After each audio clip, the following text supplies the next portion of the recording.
자, 금리에다 동그라미 치고 시작을 했었지만은, 기침이 좀 심해갖고 다시 진행을 합니다. 자, 에버랩스에서 진행을 하고 있고요. 오늘자 신문 뉴스 같이 보면서 스터디, 소식도 전할 겸, 소식은 그냥 뭐 다른 데서 뭐 부동산 뉴스나 이런 게 원체 많으니까 굳이 뭐 저까지 뉴스를 전할 거는 없고, 저는 이거를 그냥 하나의 소재로 사용을 해서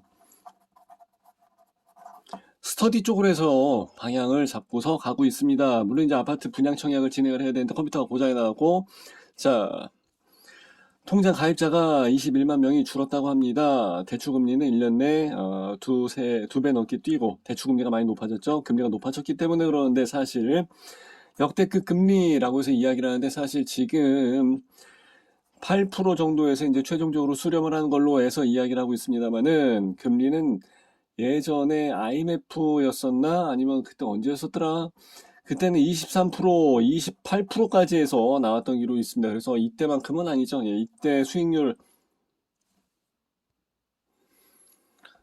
이 정도로 나왔다 그러면은 대박이죠. 국내 어디 투신사나 이런 데 맡겨놓는다 할지라도 연 10% 수익률 기대하기가 굉장히 어렵거든요. 근데 아무것도 안 하고 은행에다만 넣어놓고 23% 받는다 그러면은 사실 굉장히 엄청난, 이 정도면은 뭐 투자의 신이죠, 투신.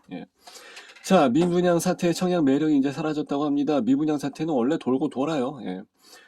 예전에 평택이 이제 특히 그런 게 되게 심했었죠. 뭐 미분양에서 악성 미분양, 평택 무지하게 많이 쌓여있다가 마지막으로 소사벌에 있는 것까지 분양을 하면서 거기 있는 물건 다 소화되고 난 다음에 공급이, 원래 수요와 공급은 항상 일정한 비율로 해서 들어가진 않아요. 우르르 들어갔다가 또 요번엔 저쪽에서 공급이 우르르 나왔다가 또 요번에 이쪽에서 수요가 우르르 나왔다 하기 때문에 그때가 되게 되면 또 다 털어지고 없어요, 또.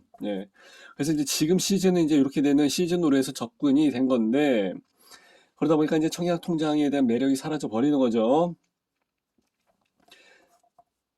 차익을 기대하지 못해서 로또 계열. 지난 정권에서 원체 많이 집값을 올려놨기 때문에 로또 청약이란 말이 많이 나왔지만 지금은 계륵이라기보다도 요것도 있으면 상당히 좋죠. 그거 이제 청약 통장 사용 전략에 대해서는 제가 나중에 따로 한번 말씀을 드릴 건데, 자, 13년 동안 들고 있던 청약 종합 저축 통장은 그러면 한 14점 정도 됐겠다. 14점이나 15년 정도.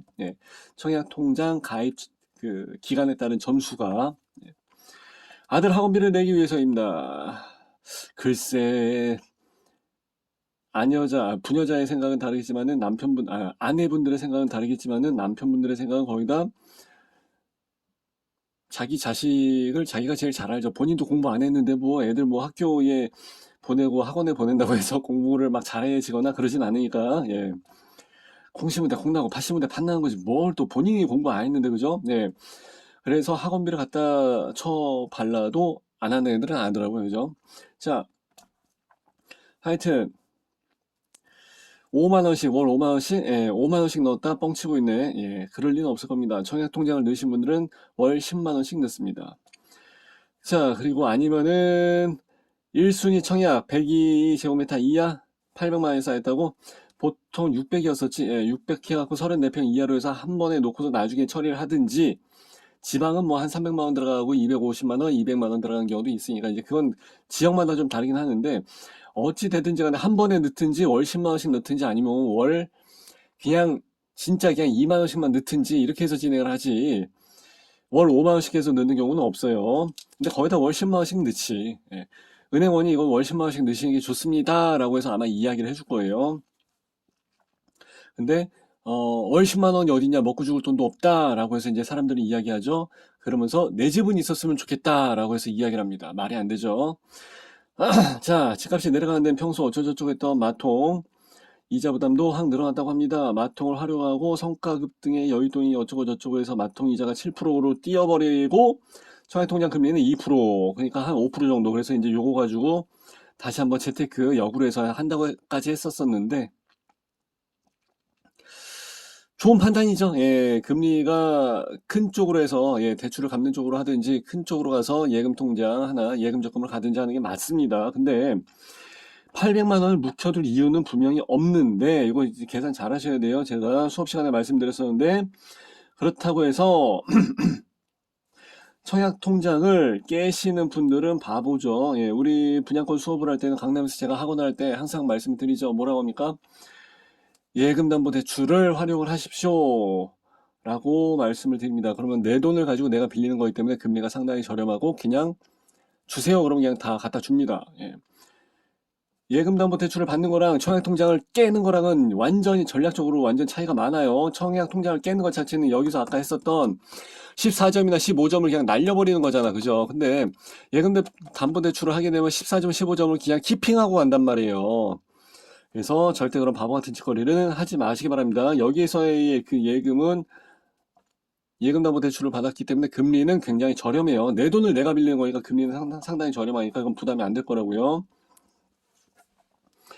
자, 청약통장 월별 감소폭이 가장 크다. 그러니까 깨지를 말았었어야지. 해지는 하지 말았었어야지. 바보들. 예. 자, 민간, 공공 모두 청약할 수 있는 종합통장. 쭉 보자. 분양시장 부진.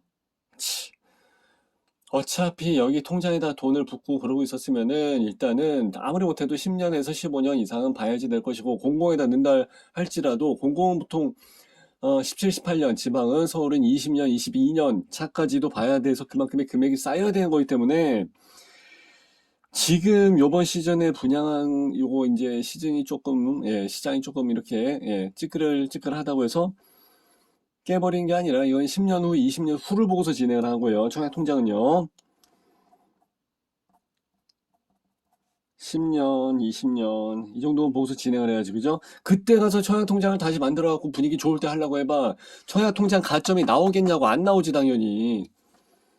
그래서 시간이 돈을 벌어주고 시간이 권리를 주는 겁니다. 그거는 중요한 거니까 시간 이꼬르 돈 이꼬르 권리 이거 굉장히 중요한 거예요. 청약통장을 가지고 청약을 할 수 있는 권리를 이야기하는 겁니다.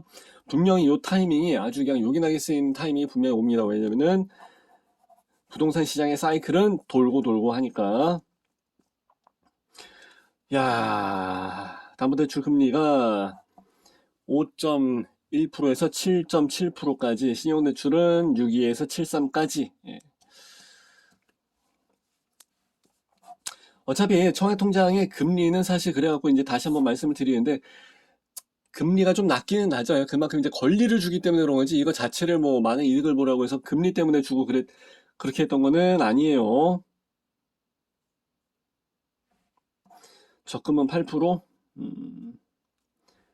하여튼 이렇게 해서 일단 봤는데 제가 여기서 기본적으로 말씀을 드리고 싶은 것은 길게 보고서 시간이 돈이고 돈이 권리가 되니까 나중에 요 사이클을 한번 맞춰서 잘 타시게 되면 요거는 한 10년 주기로 해서 들어가니까 그때쯤에 제대로 사용할 그때 타이밍이 옵니다. 그러니까 길게 보시고 절대 깨지 마세요. 청약통장은 절대 깨는 거 아닙니다.